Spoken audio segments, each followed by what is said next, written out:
students. In continuation to the discussion of structure of gametes, the first to discuss the spermatozoon, and we have almostly discussed the head portion which contains acrosome and nucleus. We have discussed the neck portion in the last lecture, and this time we will discuss the middle piece of the sperm. This middle piece is lying here. It lies behind the neck. This middle piece is behind the neck and is cylindrical in human beings. It is cylindrical, just like the shape of a cylinder. It is formed of a mitochondrial spiral. That mitochondrial spiral is called as Nevin curve.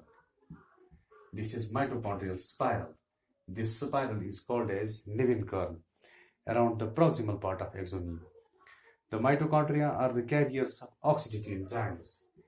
They carry enzymes. Those enzymes are called as oxidative enzymes, which help in the oxidation. That the mitochondria are the carriers of oxidative enzymes, and these enzymes are responsible for the oxidative phosphorylation. The reaction, biochemical reaction, what we call as the oxidative phosphorylation. The mitochondria contains the center of those oxidative enzymes.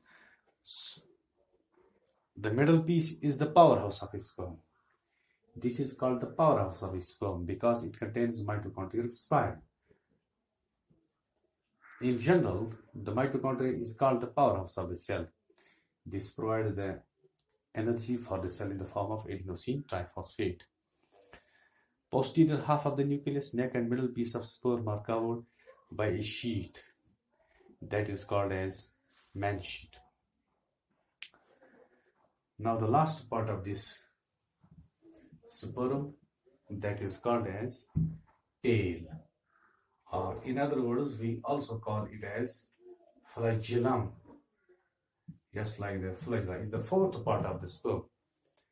It is the longest part of the sperm. This is tail, or what we call as flagellum. It is the longest part of the sperm. It is cylinder in shape, and is tapering part. The last part of this tail is tapering or narrowing in structure and girth. It is formed of two parts.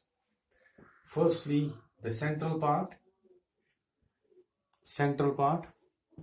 that is contractile. Central part is contractile, and microtubular part that is called as axoneme. This is the axoneme part which is present in the center. This is also called as axial filament, and the outer protoplasmic sheath. This is called the protoplasmic sheath. Sheath means cover. Protoplasmic cover or the cytoplasmic cover.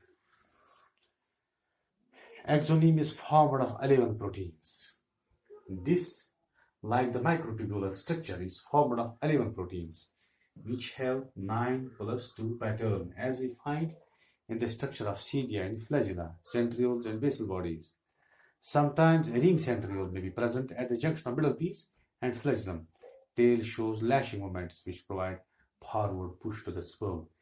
This shows lashing moments, beating moments, just like the flagellum, which provide the propulsion or the force that this sperm moves in the semen for the fertilization.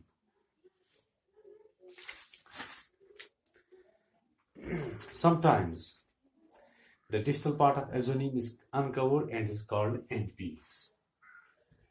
The distal part of this axoneme is uncovered and is called end piece. There is viability of the sperm. It is a period up to which the sperm is able to fertilize the ovum. Sperm can fertilize the ovum, but there is a period that this sperm can fertilize ovum. Beyond this period, there is no viability. Viability of human sperm is about 24 hours. This means life of the sperm, so that it can fertilize, it is 24 hours. This is all about the complete structure of the sperm and its viability.